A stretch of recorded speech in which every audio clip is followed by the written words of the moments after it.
Hello, and thank you for joining us for the Rainforest Terrarium workshop. Today we're going to show you how to make a rainforest terrarium in just a few simple steps. These terrariums are easy to make and only require a few ingredients. They're great for gifts or a project to make with friends and family. Here we have a completed rainforest terrarium right next to the contents of the kit that you've received from the library.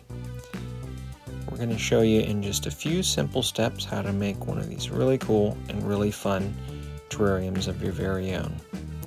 Here's the contents that you've received in your kit, all bundled up in the container. So let's get started. Once you have all your pieces, you're going to remove them one by one gently. This is your air plant. We have a little bundle of rocks. We have a little package of decorations here. This has some moss, some little stones, some glass beads, and a little creature to bring a little life to our terrarium. Here we have some soil. This is real basic garden variety soil. And we have a faux fern here that we're going to add just for a little bit of extra flair. Over here. First we're going to add the rocks. We'll go into the bottom of our container and provide a little bit of drainage. Now we want a bit of moisture in our terrarium, but we don't want it really soggy, and these rocks will work as a filter to make sure that the soil doesn't stay too moist. We'll slide your little package right into the container, give the paper a little bit of shake, get any little pieces, parts of dust or rock down into the bottom there. Feel free to give it a little bit of a shake just to get them settled down into the bottom. You can use a spoon to kind of mix them up a little bit, put them in the shape and position that you would like. There we are. Looks pretty good. Next, we're going to do the soil. Here we are. Once again, just a garden variety soil. Nothing special. You can get this at Home Depot in smaller packages at Target or Walmart. Open up one side of your baggie. Sprinkle the soil all the way around here. You want to get a nice even layer. You want to try and keep the sides of your glass as clean as possible so that you get a nice view into your little world. Once again, use your spoon, smooth it out, give yourself a nice surface to add your next components.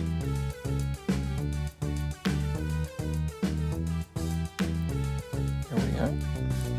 Keep in mind you want to keep the interior of your glass as clean as possible, just to give you a nice view into the little world that you're making here. You also don't want to fill your container all the way to the top. You want to keep some space in there so that you have some air flow and circulation. Rocks on the bottom, soil as your base level. Next, we're going to start in with the decorations. Here's our moss again. This moss is preserved. It's not alive. You don't have to keep it watered at all. It does, however, keep the moisture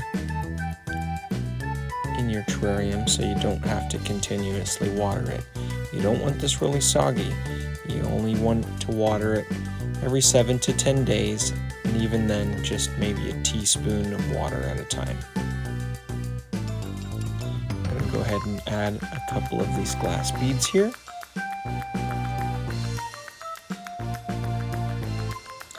You can just toss them in by hand if you like. I personally like to use a spoon here. It helps you place them a little bit more evenly. Slide it right in there. Move it around just a little bit. spread out your decorations so you have a nice view from any angle.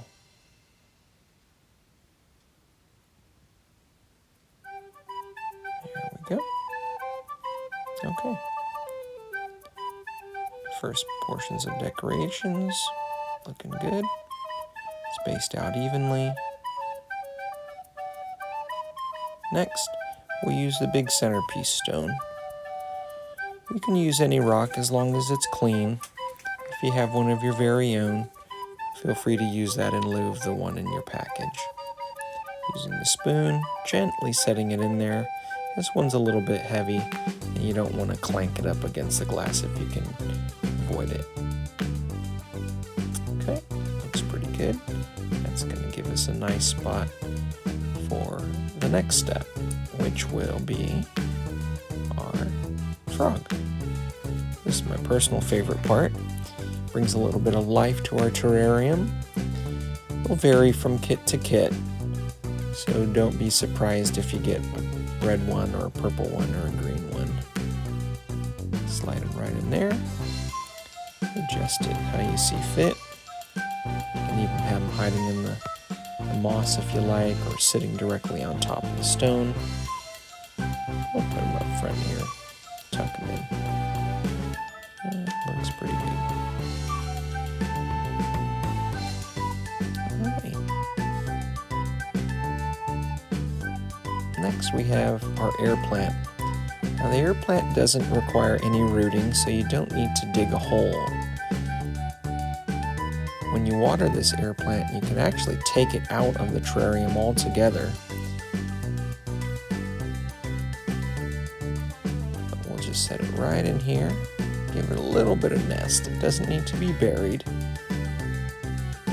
But there we have it. Looks pretty good. And one last step here. Taking our faux fern, and we're going to put just the tip of it in there. You can see there's only about an inch or so in there, and just bury that down into the soil and try and keep it in place. This step isn't necessary, but I like a little bit of flair in my pieces, so there we go. Looks really nice from every angle.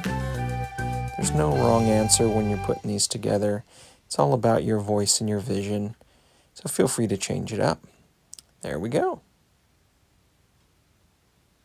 Thanks for joining us.